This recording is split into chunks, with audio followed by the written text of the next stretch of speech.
Okay, lambot na guys. Natanggal na sa buto yung laman. Ilagay na natin tong ano guys, sibuyas para mabango na siya.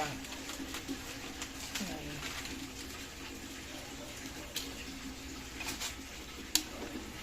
Nalagyan na siya ng ano, ng ibang sahog, luya.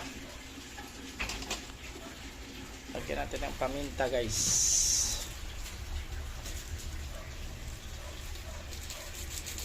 Yan.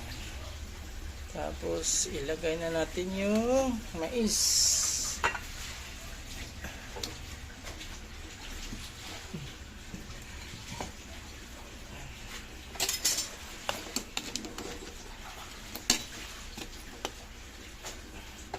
Isabay na natin yung saging hinog.